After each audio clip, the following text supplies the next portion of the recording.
You are not special and the rules do apply to you. What? I know. We're going to talk about this today. Hi there, I'm Angela Brown, and this is Ask a House Cleaner. This is a show where you get to ask a house cleaning question, and I get to help you find an answer. Now, today's show is brought to us by Savvy Cleaner Training. This is a training program that's a go-at-your-own-pace training. It's for you, it's for your employees, it's for business owners. We help all different people along their journey of the house cleaning process. Now, I do a lot of one-on-one consulting, and one of the customers that I'm working with right now, she's a house cleaner, she's super bright, but she's trapped in this weird headspace that she thinks she's special and the rules don't apply to her. It's so weird. I've never seen anything like it. She got caught speeding at 100 miles an hour. It was actually 101 miles an hour in a 65 mile an hour zone. When the police officer stopped her, he said, "Do you know why I stopped you?" And she said, "Yeah, because I was speeding." He said, "Why were you speeding?" She said, "Because I felt like going fast." And he said, "But do you realize I could write you a ticket for that?" And she goes, "But you won't." And he said, "Why won't I?" And she said, "Because the rules apply to everyone else. You're not going to write me a ticket." And he said, "Oh, yes, I am." And she was really freaked out that he wrote her a ticket because somehow she thought the rules don't apply to her. Now, she has a house cleaning company and she refuses to use worksheets. It's one of the most peculiar things I've ever seen.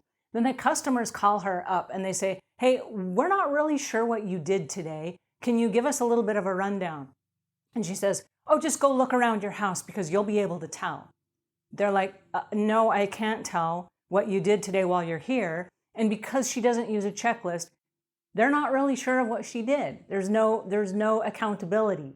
There's no, "Here's what you can call me back for the satisfaction guarantee." So when they call her back for the satisfaction guarantee and they're like, "This was left undone," instead of saying, "Well, I'm going to come back and I'm going to re-clean that, or I'm going to, fix that for you," she says, "Well, I'll just take some money off your next check. Like, I'll give you a $20 discount next cleaning."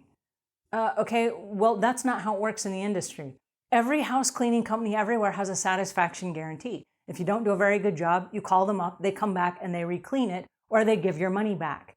They don't give you part of your money back on a later future cleaning, right? That's not how that works. So she's made her own rules, and then people are like, "Well, that's not how it works." It's not how it's ever worked with any of the house cleaners that they've ever hired. But these rules don't apply to her. Then she has all these problems and she can't figure out why she keeps getting fired.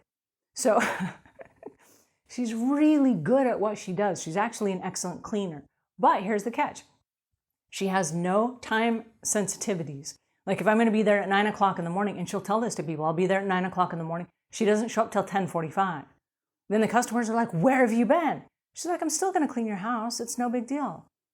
"Yeah, it is a big deal because I stayed home from work to let you in," or whatever the situation is. And so she doesn't think that the rules apply to her and somehow she's special and she's different from everyone else. So she keeps getting fired over and over again, which makes her have to create the whole sales cycle all over again. And she has to go out and find new customers and do a whole new walkthrough and build rapport and build trust only to break it down. It's so weird. How come you can't just follow the rules? So the reason I'm telling you this today is not to harp on her, because she already harps on herself. Yet she won't change because in her head, the rules do not apply to her. She's special. Okay, the reality is this. Yes, you are special. And yes, you are the business owner. And so you get to make a lot of your own rules. But once the rules are declared, you must follow them.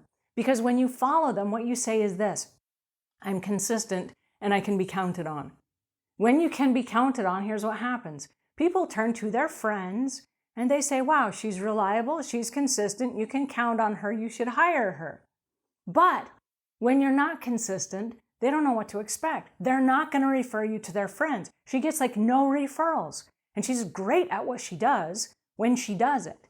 But she sometimes shows up and she sometimes doesn't. And she sometimes has family emergencies and calls and cancels and whatever, and just leaves people hanging. And then they say, "Well, when are you going to reschedule my canceled cleaning?" She's like, "Whenever I get around to it." That's not how it works, right?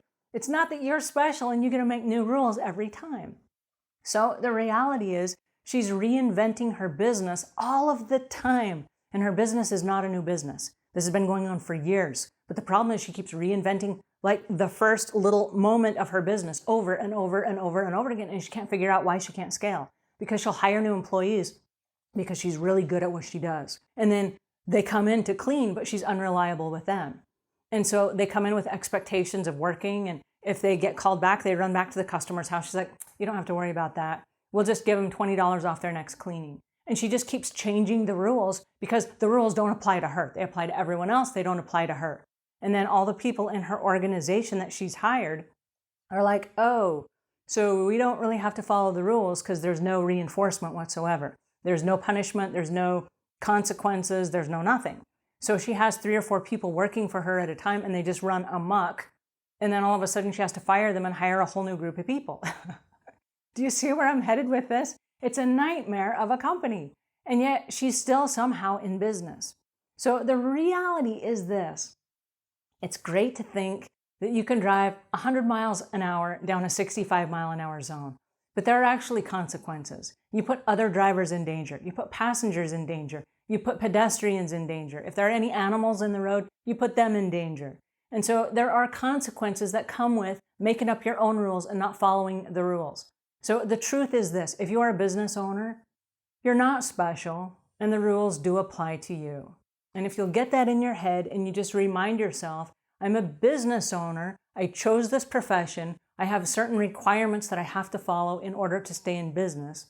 I have rules that make my business flow seamlessly and get me referrals. I must follow the rules. When you do that, all of your employees see you doing it. They go, oh, in this company, we got to follow the rules. They fall in line and they follow the rules as well. So it's kind of a trickle-down domino effect of everybody either running amok because you don't believe in the rules, or it's everybody following in line and obeying and participating in the company because they do believe in the rules. But it is your choice as the boss. And so my suggestion to you is be very clear about what message you're sending to your clients.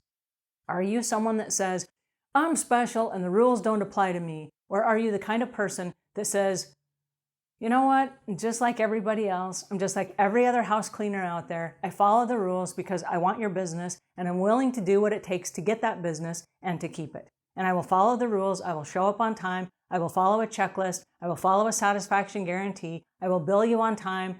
All those things, right? So the option is yours. And my suggestion is that you stop and give it very serious thought, because in this business, it's a very competitive business. If you are going to survive, you got to follow the rules. Alrighty, that's it for today. I hope this helps. If it does, please pass it on to a friend. And if we've earned your subscription, please subscribe. And until we meet again, leave the world a cleaner place than when you found it.